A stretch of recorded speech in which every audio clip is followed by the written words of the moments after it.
Welcome to the Nintendo Repair Shop's video teaching you how to take apart a Nintendo NES controller and replace the buttons that are potentially worn out on your NES controller with one of our button replacement kits, and also how to clean the contacts inside the actual NES controller itself to help your buttons make a better connection. So first things first, when we're performing this repair, we want to go ahead and remove each of the 6 screws on the back of the Nintendo controller. And to save you guys some viewing time, I'm going to go ahead and do that offset. But basically, you'll just, take your small Phillips head screwdriver and take those 6 screws out. Alright, so once you've removed the screws from the back of the Nintendo controller casing, you're going to go ahead and lift and remove that. And you're going to reveal the motherboard inside the Nintendo controller.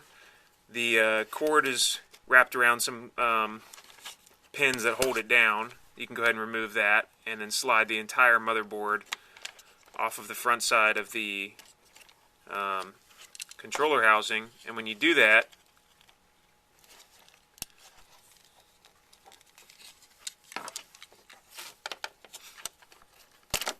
those buttons that were behind the motherboard housing are going to stay in there. And you can see part of the reason that you start making a bad connection over time with these used controllers.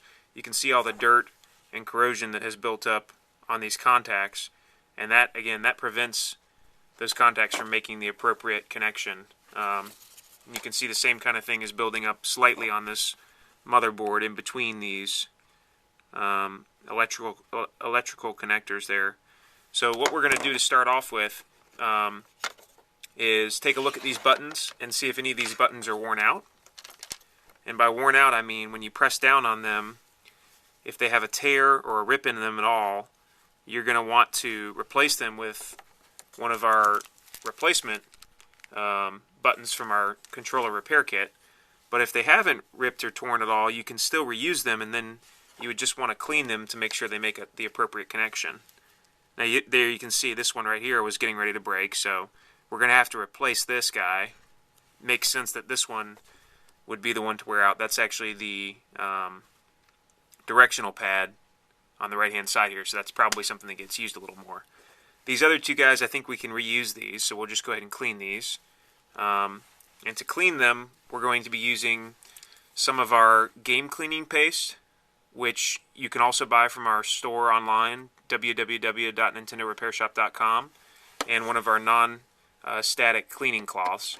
So we'll just go ahead and get started there.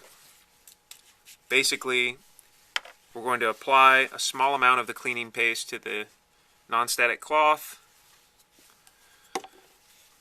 dab it in, and then we're ready to go ahead and start to remove that buildup off of the contacts there.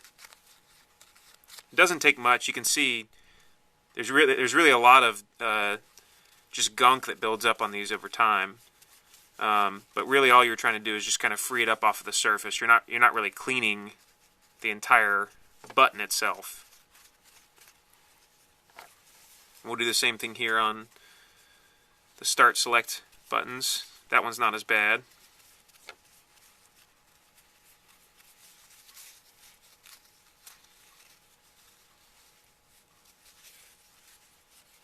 Okay. Once we've done that, we need to shift our attention over here to this motherboard, and we'll do basically the same thing there. Just get a little dab of the cleaning solution on.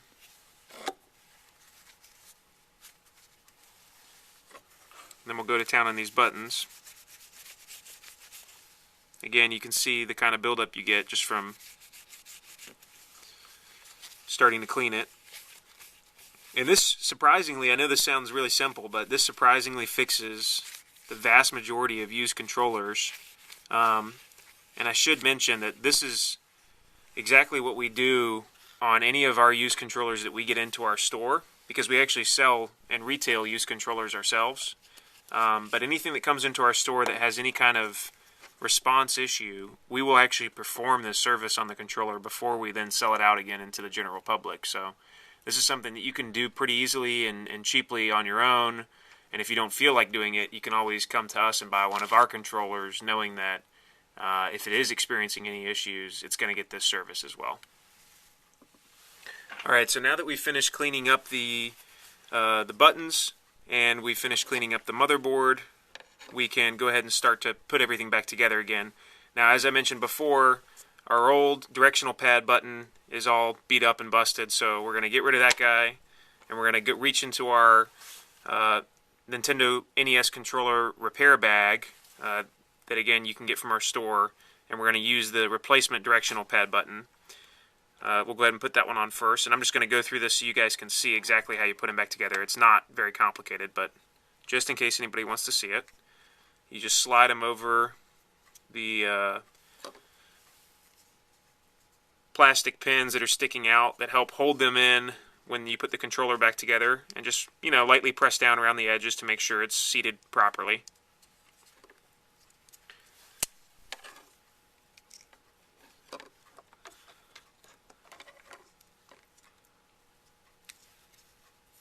And then once you've done that, we can move over to the A and B buttons. That just slides right on. And then the Start Select buttons go right through there. Then you can take your controller motherboard, you can flip that back around. And it fits in pretty easily. I mean, you're just finding those plastic pins and just kind of reseating it back in there, knowing now that everything has been cleaned properly. And then probably the trickiest part is getting this cable to hook back correctly. I'm actually doing it wrong there.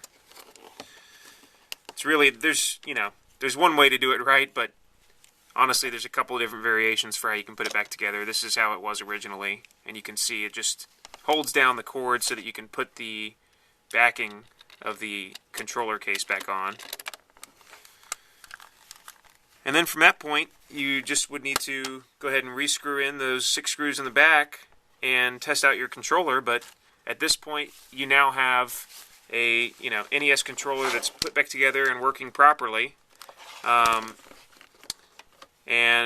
all it took was a small, inexpensive controller repair kit that has those replacement buttons, and a bottle of our game cleaning paste, which also doubles to obviously clean the electrical contacts on these controllers. And you've got yourself, more than likely, a perfectly working 25-year-old used Nintendo controller.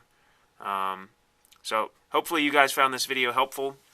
Again, all the supplies that you found in this video you can get on our store, or get from our store, which is www.nintendorepairshop.com. We also have a lot of other helpful videos up on our website in our repair center if you're interested in learning how to do other Nintendo, Super Nintendo, N64, or even DS handheld system repairs. So please check us out, and again, hope you found the video helpful. Thanks, guys.